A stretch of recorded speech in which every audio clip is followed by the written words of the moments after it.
পশ্চিম আরাকানে আরও তীব্র লড়াই, গাতে একের পর এক ঝুন্টা পোস্ট দখল আরাকান আর্মির।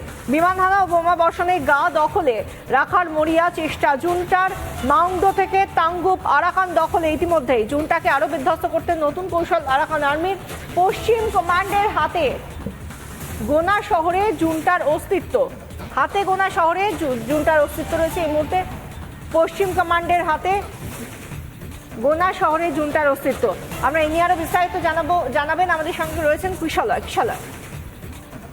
একেবারে এই মুহূর্তে দাঁড়িয়ে যেটা বলছিলাম বিশাখা, এর আগেও বলছিলাম এবং ম্যাপেও দেখাচ্ছিলাম যে মায়ানমারের এইটা হচ্ছে পূর্ব দিক, এটা হচ্ছে পশ্চিম দিক, এটা পূর্ব দিক। এই অঞ্চলে যেখানে মূলত চীনের সঙ্গে বর্ডার, সেখানে যেমন আরাকান আর্মি সেখানে যেমন কেআইএ প্রসিড করছে, এগোচ্ছে এবং এক এক জায়গা দখল নিচ্ছে, তেমনই পশ্চিম প্রান্তেও এই সমস্ত এলাকায় কিন্তু আরাকান আর্মি এক এক জায়গায় দখল নিচ্ছে। অর্থাৎ জুন্টা সরকার বা জুন্টার যে সেনা, তারা কিন্তু পশ্চিম দিক এবং পূর্ব দিক দুদিক থেকেই পিছু হচ্ছে বিশাখা।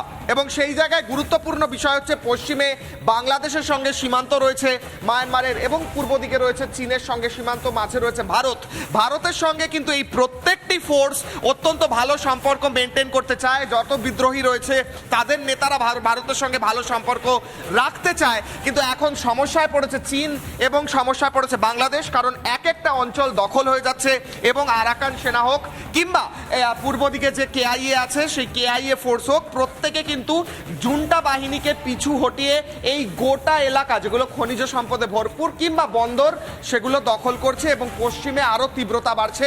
এবং এই মুহূর্তে দাঁড়িয়ে আমরা দেখেছি আন শহর দখল হয়েছিল, একের পর শহর দখল হচ্ছে, খান্ডওয়ে থেকে মাংডোস, প্রত্যেকটা শহর দখল হয়ে এখন কিন্তু শেষ কয়েকটা শহর মাত্র জুন্টার দখলে আছে। সেটাও কিন্তু যে কোনো মুহূর্তে পড়ে যেতে পারে বলে সূত্রের খবর, কারণ যুদ্ধ বাড়ছে।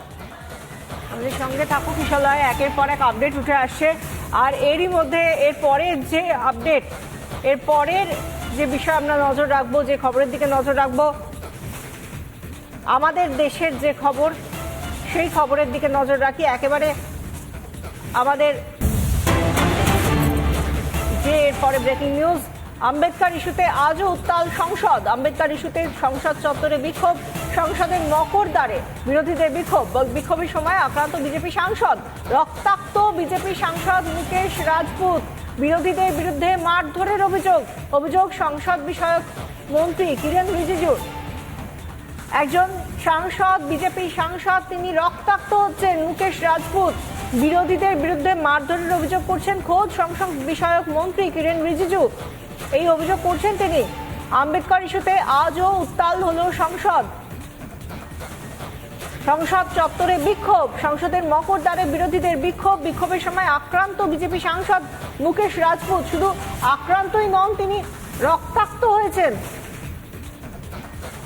বিরোধীদের বিরুদ্ধে মারধরের অভিযোগ, এবং সেই অভিযোগ করেছেন খোদ সংসদ বিষয়ক মন্ত্রী কিরেন রিজিজু। এই পরিস্থিতি গণতন্ত্রের পীঠস্থানে একজন সাংসদকে রক্তাক্ত অবস্থায় তাকে দেখা যাচ্ছে। আমরা রাহুল গান্ধীকে শুনছি, রাহুল গান্ধীকে দেখতে পাচ্ছি, এবং তার পাশাপাশি মুকেশ রাজপুত যিনি রক্তাক্ত হয়েছেন, আক্রান্ত হয়েছেন, তাকেও দেখতে পাচ্ছি, তিনি মাটিতে পড়ে রয়েছেন। আম্বেদকর ইস্যুতে ফের উত্তাল সংসদ, বিক্ষোভ সংসদ চত্বরে, সংসদের মকর দ্বারে বিরোধীদের বিক্ষোভের সময় আক্রান্ত বিজেপি সাংসদ। রক্তাক্ত হন বিজেপি সাংসদ মুকেশ রাজপুত। বিরোধীদের বিরুদ্ধে মারধরের অভিযোগ উঠেছে এবং সেই অভিযোগ করেছেন খোদ সংসদ বিষয়ক মন্ত্রী কিরেন রিজিজু। একদিকে বিজেপির বিক্ষোভ, অন্যদিকে বিরোধীদের বিক্ষোভ আমরা দেখতে পাচ্ছি। একই সঙ্গে দুটো ছবি সংসদ চত্বর থেকে উঠে আসছে।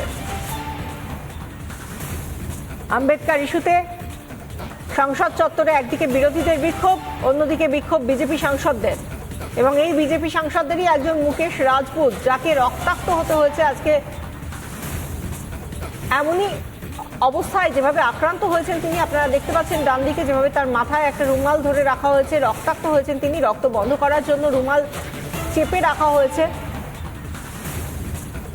সংসদ চত্বরে বসে পড়েছেন, আক্রান্ত হয়েছেন, রক্তাক্ত হয়েছেন এবং এই ঘটনার অভিযোগ করেছেন খোদ সংসদ বিষয়ক মন্ত্রী কিরেন রিজিজু।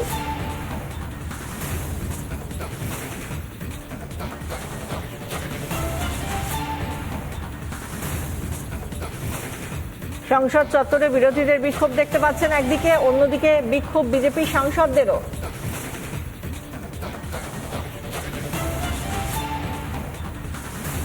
धक्का लगा, मेरे ऊपर गिर पड़ा और मैं नीचे गिर गया। किसने धक्का मारा? राहुल गांधी ने? हाँ, राहुल गांधी ने। राहुल गांधी ने धक्का मारा? राहुल गांधी सीढ़ी के ऊपर में मैं खड़ा हुआ था और राहुल गांधी ने आकर के कैंपी को धक्का लगा और मेरे ऊपर गिर पड़ा और मैं कहाँ चोट लगी सर आपको? गांधी कैंपी को धक्का लगा, मेरे ऊपर गिर पड़ा। কি হয়েছিল, কি ঘটনায় তা বললেন কোনো মতে মুকেশ রাজপুত, আক্রান্ত বিজেপি সাংসদ।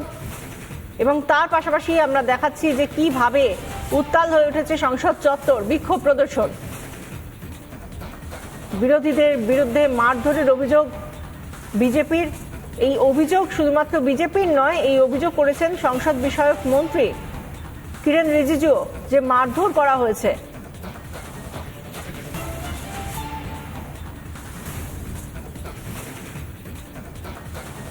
আহত বিজেপি সাংসদ প্রতাপ চন্দ্র ষড়ঙ্গী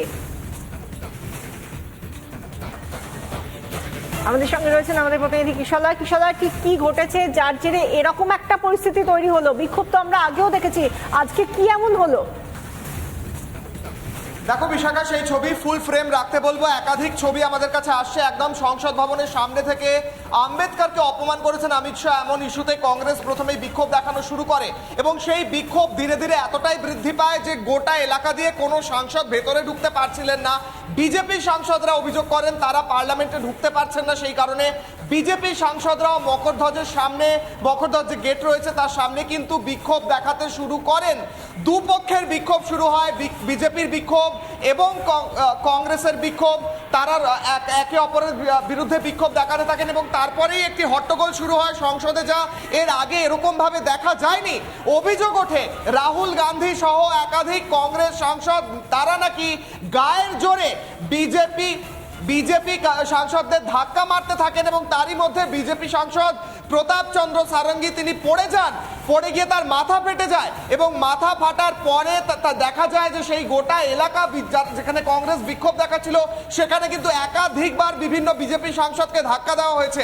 এই গোটা বিষয় নিয়ে কি বলেছেন, প্রথমেই কিরেন রিজিজুর কথা শুনবো। তিনি গোটা বিষয়ে অভিযোগ তুলে ধরেছেন এবং বলেছেন কিভাবে আহত করা হয়েছে বিজেপি সাংসদদের। কি বলেছেন মন্ত্রী, শুনবো।